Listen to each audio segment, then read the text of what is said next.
नमस्कार दोस्तों, स्वागत है आप लोगों को मेरे YouTube channel GR fact Galaxy में। टाइटैनिक का डूबना समुद्र इतिहास के कुछ सबसे बड़ी आपदाओं में से एक है। रॉयल मेल शिप टाइटैनिक को डूबे हुए एक सदी से ज्यादा हो चुका है। ब्रिटेन के साउथहैम्पटन से न्यूयॉर्क सिटी के लिए अपनी यात्रा पर निकली टाइटैनिक उत्तरी अटलांटिक में एक आइसबर्ग से टकराकर डूब गया। टाइटैनिक का निर्माण समुद्र यात्राओं के एक सुनहरे युग के दौरान किया गया। जहाज को अन्य क्रूज लाइनर के साथ प्रतिस्पर्धी करने के लिए डिजाइन किया गया था। 20वीं शताब्दी के इस दौर में प्रवासियों और अमीर यात्रियों की संख्या बढ़ रही थी। यह लोग यूरोप से न्यूयॉर्क के बीच व्यापार किया करते थे।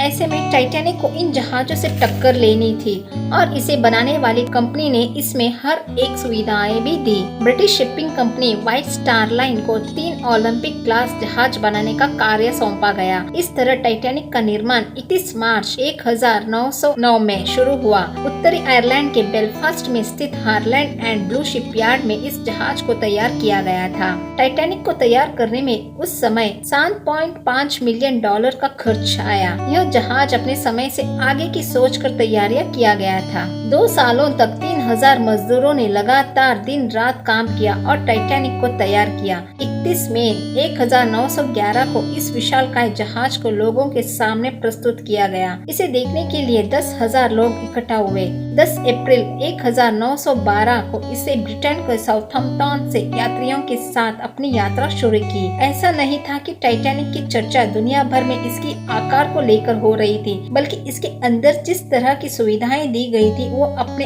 आप में ही शाही अंदाज की थी। टाइटैनिक को लेकर बाद में एक फिल्म भी बनी थी जो दुनिया की सबसे ज्यादा कमाई करने वाली फिल्मों में से एक है। यात्रा के 4 दिन बाद 14 अप्रैल को रात 11:40 इसकी टक्कर एक आइसबर्ग से हो गई। टक्कर के बाद शिप का अलार्म तो बजा, लेकिन जब तक इंजन को घुमाकर जहाज को रास्ते से हटाया जाता तब तक टक्कर हो चुकी थी। टक्कर के तुरंत बाद टाइटैनिक में तेजी से पानी भरने लगा। जहाज का आगे का हिस्सा अब धीरे धीरे डूबने लगा। टक्कर के करीब 2 घंटे 40 मिनट के बाद 15 अप्रैल को सुबह 2:20 को जहाज का आगे हिस्सा समुद्र में समा गया और इसका पिछला हिस्सा ऊपर उठ गया और टाइटैनिक जहाज अटलांटिक ओशन में डूब गया। इस हादसे में करीब 1500 लोगों की मौत हो गई।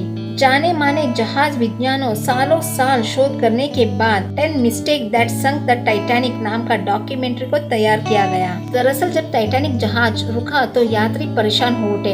ऐसे में उन्होंने अपने आसपास वाले छोटी खिड़कियों को खोल दिया। हालांकि यात्रियों को छत पर जाने को कहा गया था। लाइफ बोट पर जाने से पहले यात्रियों ने 12 खिड़कियों को खुला छोड़ा था। जहाज में ऐसी सैकड़ों खिड़कियाँ थी। इन खुली खिड़कियों से जहाज में पानी तेजी से भरने लगा। दूसरी तरफ टाइटैनिक के आगे का हिस्सा इतना बड़ा था कि इसमें 30 लाख किले लगाए हुए थे। उच्च गुणवत्ता वाली किलों लगाने के लिए बड़ी हाइड्रोलिक मशीन की जरूरत होती है, लेकिन ये संभव नहीं था। ऐसे में मैन्युअली इस किले को लगाया गया था। डॉक्यूमेंट्री के मुताबिक टाइटैनिक जहाज इसलिए भी डूबा क्योंकि अधिकारियों के पास उस कैबिन की चाबी नहीं थी जिसमें रखी दूरबीन से उन्हें देखना था। ऐसे में हिमखंड देखने के 30 सेकंड बाद ही टाइटैनिक जहाज टकरा गया था। डॉक्यूमेंट्री में ये भी बताया गया है कि 17 अप्रैल को न्यूयॉर्क पहुंचने के लिए टाइटैनिक जहाज ऑस्टन 18 नॉट से ज्यादा तेज रफ्तार से चल रहा था। वहीं अगर ये धीमी गति से चलता तो जहाज और 1500 लोगों की जान तो बचाया जा सकता था। टाइटैनिक जहाज को कैप्टन एडवर्ड चला रहे थे। उन्हें अपने तेज रफ्तार से